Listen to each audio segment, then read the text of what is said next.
Hello to my amazing artists. I am talking to my 3rd, 4th, and 5th graders right now. I wanted to show you guys this is what my kindergarten through 2nd graders are doing this week.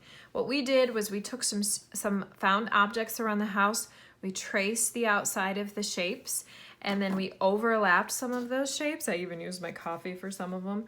And we set it down, traced around it, and then painted the different colors and shapes inside.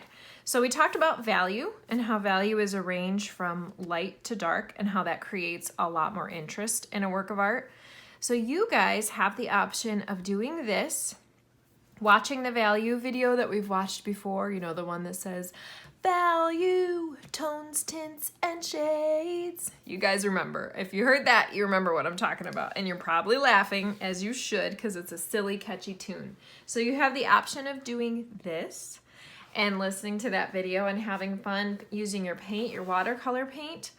Or I told them they could use colored pencil, or they could use markers or crayons, whatever you have at your house.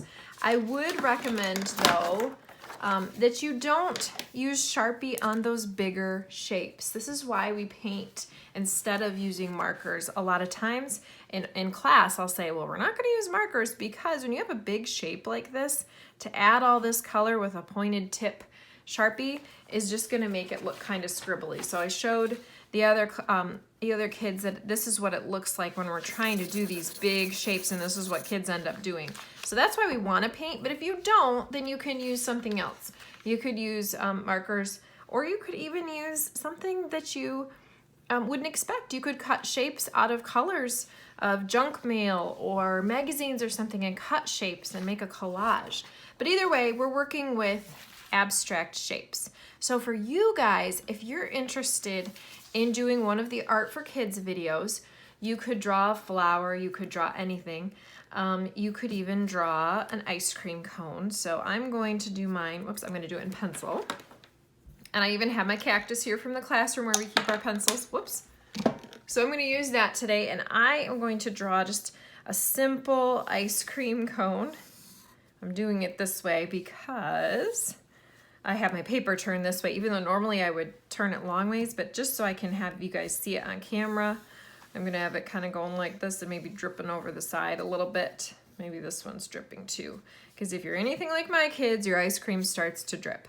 So then I'm just gonna draw a few details, because what we're gonna do is make a scribble painting on top of this, and that's gonna create our shapes for us. And when I say scribble, I don't mean that we're going like this, but I mean that we're taking a line and making a very deliberate scribble or curve to make some new shapes. So this might look weird, like, Mrs. Benko, what are you doing? You just made that nice, beautiful ice cream cone, and now you're scribbling on it. But what we're doing is, or what I'm doing is creating some shapes in there. These are what we call organic shapes. Organic shapes cannot be measured. So that means that if I was to take a ruler or a protractor, I could measure these shapes because they're geometric and they have angles and they have easy ways that you could, now maybe not this one, but that you could actually measure. But an organic shape is from nature and it's just created out of nowhere, and you can't measure it. So that's what we're working with for yours. That one I just went right down the middle. So you can do that, or you could even do it without drawing something first. You could even just do the lines themselves. You could take a ruler. You could just make organic lines. You could make a straight line without a ruler and try. But what you don't want are super teeny shapes. So these are pretty good size shapes, because if you're gonna paint, you don't want them all to be that size, because then you're just gonna stress yourself out.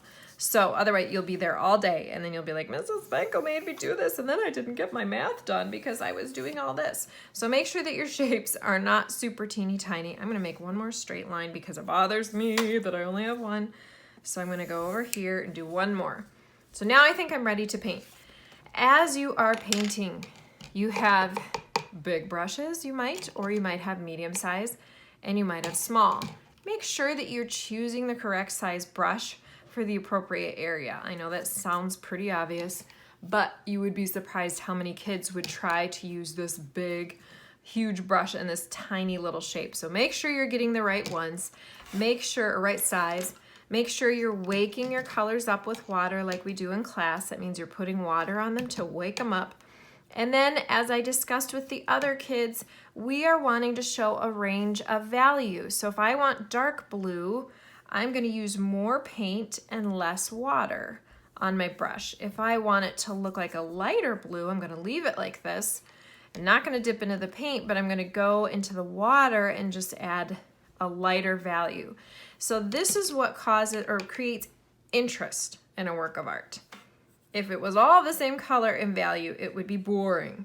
So that's why we want to add value, darks and lights, to make our artwork more interesting. Even if I painted this whole thing blue, if I had darks and lights, it would turn out beautiful.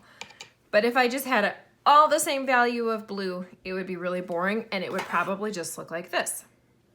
So make sure you're adding more water in some spots, adding more paint in other spots, even if it's a different color. So this is a really dark value, and then if I want to make it lighter, I add some water and I go into a new shape and I add it to make it lighter. You could even mix the colors within that spot. I could add some blue on there too, but it's kind of light on one side and it's getting darker over here with that darker blue too.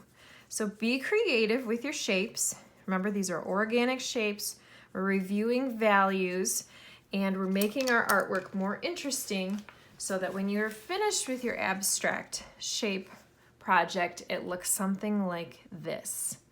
All right, I'm gonna speed my painting up for you guys. And remember, if you don't have paint, you can always use crayons or something else.